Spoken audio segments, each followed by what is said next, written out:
السلام عليكم ورحمة الله وبركاته. الحمد لله رب العالمين، والصلاة والسلام على أشرف الأنبياء والمرسلين وعلى آله وصحبه أجمعين. أما بعد. Sidang jemaah muslimin dan muslimat rahimani wa rahimakumullah. Alhamdulillah, pada pagi ini dapat kita bertemu sekali lagi untuk kita meneruskan pengisian pembelajaran kita tentang tadabbur surah Al-Kahfi.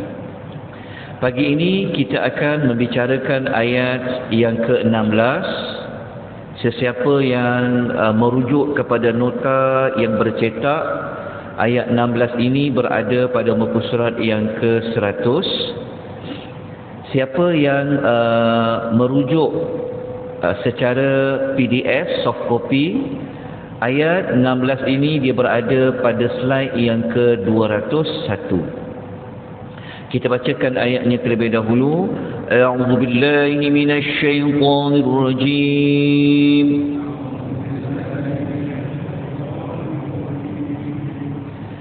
Wa idh i'tazaltumuhum wa ma ya'buduna illa Allah fa'u ila al-kahf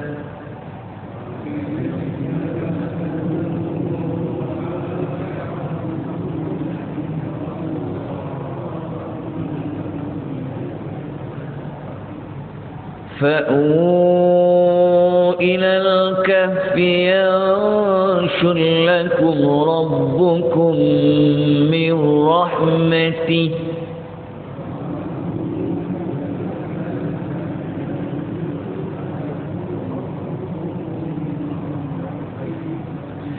ويهيئ لكم من أمركم مرفقا.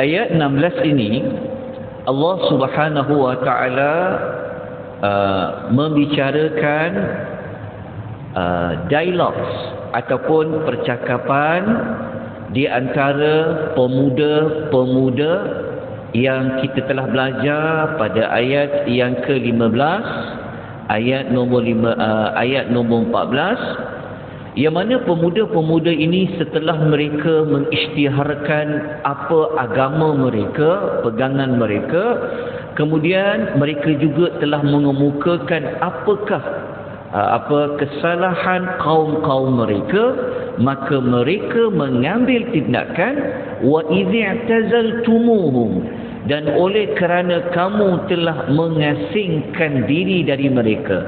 I'tizal tu maksudnya beruzlah. Beruzlah dipanggil mengasingkan diri. Wa ma ya'buduna illallah, dan daripada apa yang mereka telah sembah daripada Allah.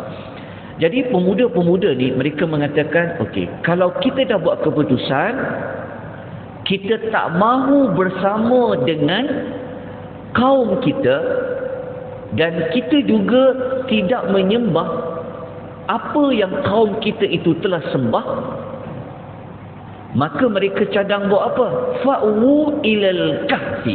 Mereka kata, justru itu marilah kita pergilah kepada gua. Apabila mereka nak pergi ke dalam gua, kenapa mereka ambil keputusan untuk beruzlah? Kenapa mereka mengambil keputusan untuk melarikan diri, menjauhkan diri daripada kaum mereka? Mereka mengatakan kalau pergi ke dalam gua, cari tempat berlindung. Apa yang mereka cari? Yang syullakum rabbukum min rahmatih.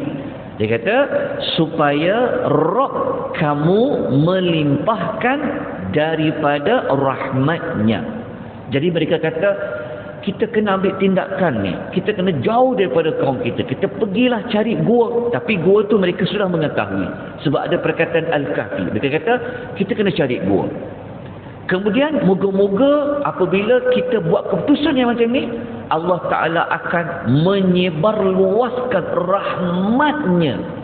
Okay. Kemudian yang kedua mereka kata wa yuhayyi lakum min amrikum mirfaqa, dan semoga Allah itu memberikan kita kemudahan untuk kita apa? Untuk kita tindakan kita ni, semoga Allah Subhanahu Wa Taala memberikan apa? Kemudahan. Allah menjayakan, Allah memberikan bantuan dan perlindungan.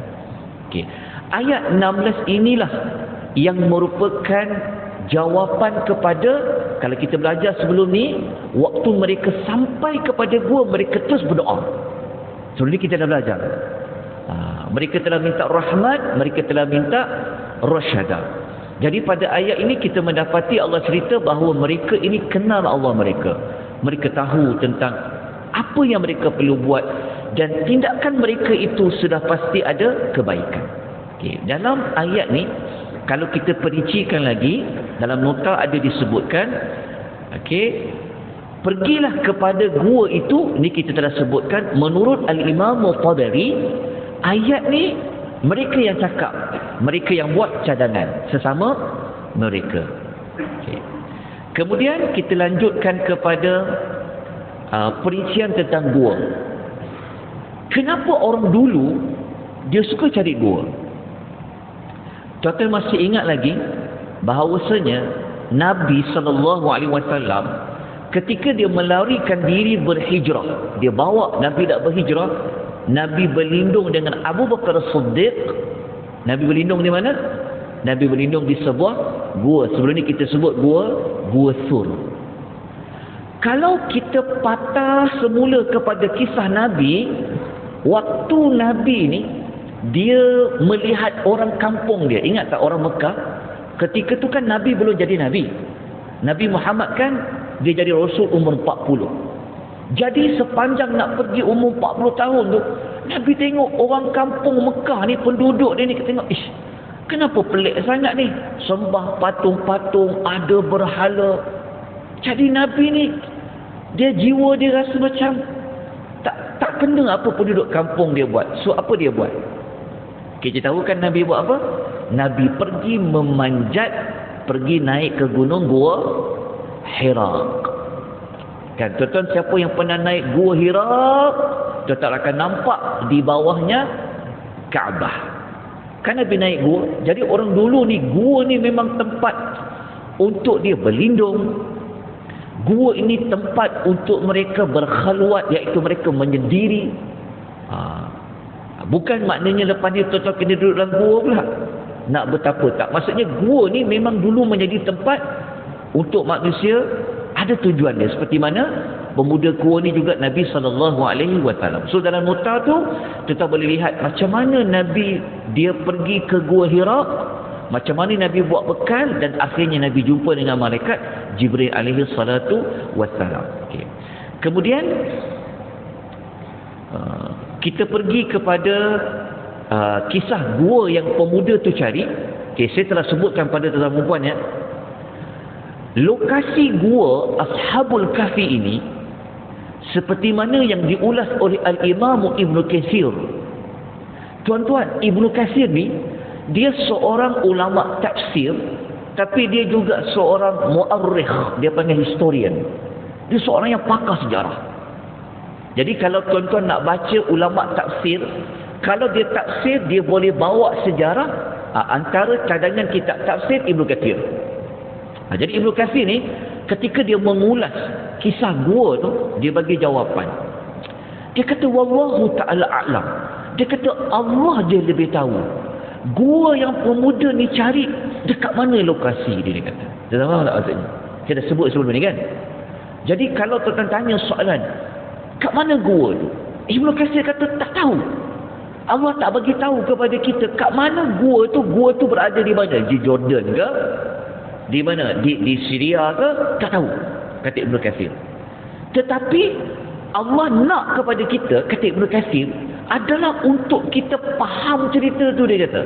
Hayati cerita tu, dia kata. Allah bukan nak kita pergi cari lokasi gua tu, kat mana dia terletak, Kerana apa Ibnu Katsir kata apa? Kerana dia tak bagi manfaat kepada kita. Cuma kita dapat ibrah, pengajaran, gua ni memang tempat perlindungan orang dulu dan juga tempat mereka bersendirian. Okey, ini saya sebut sedikit ulatan. Kalau mungkin ada yang bertanya, kenapa tak diulas tentang lokasi gua? Jawapannya, saya nukilkan apa yang dikata oleh Al-Imam Ibnu Katsir rahimahullahu ta'ala. Jadi kita tinggalkan maklumat tentang di mana lokasi gua itu.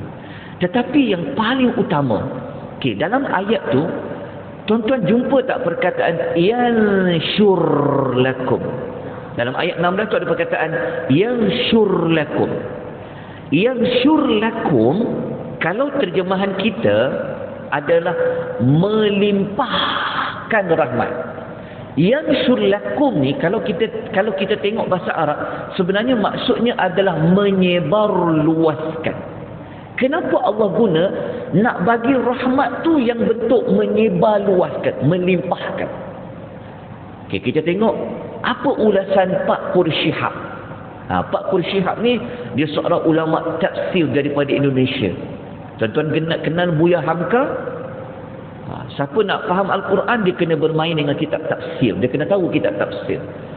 So Pak Qursyihab ni, kalau tuan baca ulasan dia, daripada kalimah yang sulakum tu, kalau siapa faham, dia sebenarnya Allah Ta'ala nak bagi tahu bahawa walaupun gua kan tertutup, sempit gua tu, tetapi rahmat yang Allah bagi, walaupun tempat tu kecil, tetapi mereka dapat rahmat Allah yang luas. Sebab itu belum tentu orang duduk rumah besar, belum tentu jiwanya dapat rahmat yang luas dari Allah. Belum tentu bahagia. Betul tak? Ada orang rumahnya kecil je, tapi jiwa dia luas dia. Dia tahu tak maksudnya? Dia macam cerita ulama yang masuk penjara. Walaupun dipenjarakan, tapi mereka merasa luas duduk dalam penjara. Sebab apa? Sebab rahmat Allah itu apabila sampai, dia tidak mengira kedua, tidak mengira sempit atau luas.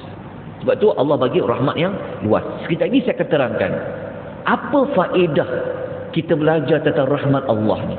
Maknanya pada cerita pemuda Ashabul Kahfi, jangan dilupakan untuk mengaitkan tentang rahmat Allah. Ini kat situ. Tuan-tuan dapat hadir ke masjid ni, rahmat Allah. Boleh ingat Allah, rahmat Allah. Okay. Dalam ayat 16 ni, kita dapat belajar, kita telah sebut sebelum ni, surah Al-Kahfi ni surah yang banyak kita jumpa perkataan rahmat, rahmat, rahmat. Jadi ayat 16 ni kita jumpa rahmat yang kedua. Baik. Muslimin dan muslimat rahimani wa rahimakumullah. Dalam suratul Kahfi ini ayat 16 ni, kalau kita baca ayat di hujung ni, jumpa tak perkataan mirfaqa. Mirfaqa pada ayat 16 ni, okey, kita akan jumpa begini. Surah yang paling banyak mengulangkan kalimah rafaqa, mirfaqa tadi itu adalah suratul Kahfi. Dia begini. Maksud kenapa saya nak terang maklumatnya begini. Satu, kadang-kadang surah-surah ni dia ada sesuatu yang membezakan maklumat dengan surah yang lain. Okey, contoh. Surah yang paling banyak menggunakan kalimah mirfaqa adalah suratul Kahfi. Kenapa surah Kahfi surah yang banyak menggunakan perkataan mirfaqa daripada ru'wat rafaqa? Apa tu rafaqa? Dia bermaksud, dia membawa maksud sesuatu yang Allah nak bagi manfaat. Maksud dia, surah Al-Kahfi ni dia tumpu kepada kalau Allah tolong, kalau Allah bagi, semua dia bagi manfaat. Jadi suratul Kahfi ni kalau masih ingat lagi, awal-awal kita cerita dulu, suratul Kahfi adalah surah yang mengajak kita semua supaya serahkan diri, bawa diri ni pergi kepada Allah. Maksudnya tuan-tuan nak keluar, tuan-tuan nak buat apa ni? Maka pergi kepada Allah, berlindung kepada Allah, cari Allah. maka tuan-tuan akan dapat perlindungan tu. Seperti mana cerita Ashabu Al-Kahfi. Jadi perkataan mirfaqa ni dia merujuk kepada yang saya sebutkan tadi itu. Bermaksud sesuatu yang memberikan manfaat. Semualah. Sebab kalau orang dia pegang Tuhan dia, dia kembali kepada Allah, cukup dunia akhirat. Betul tak? Itu yang kita diajar dengan zikir hasbi Allah. Baik, kita terus kepada tindakan selepas tadabbur. Kita dah 15 minit, 5 minit sikit lagi. Okey, apa yang dapat kita belajar daripada ayat yang ke-16 ni, tuan-tuan, sebab waktu kita agak pendek, jadi saya mengulas mengikut pada waktu. Okey, begini. Daripada ayat 16 ni, kita dapat belajar tindakan yang pertama. Sampai satu ketika, kita takut iman kita ni goyah. Kita takut agama kita ni rosak. Ada kala kita terpaksa beruzlah. Itu yang kadang-kadang orang duduk kat masjid, dia nak mengasingkan diri iktikaf. Betul tak? Sebab kita terjaga. Duduk masjid ni terjaga kita. Sebab jauh daripada benda-benda yang boleh pengaruh kita. Begitu orang dulu dia pergi ke gua. Sampai satu masa kita kena beruzlah. Kalau rosak, kalau bimbang kepada kerosakan agama. Sekejap lagi saya akan bawa contoh. Tambah-tambah lagi nak pergi kepada akhir zaman. Okey, tindakan beruzlah ni, kalau tuan-tuan baca dalam ulasan Ibnu Katsir, saya letak dalam nota tu, Ibnu Katsir kata apa? Dia kata ketika terjadinya pelbagai fitnah di tengah umat manusia, ketika itu kita digalakkan untuk membawa diri kita jauh daripada orang.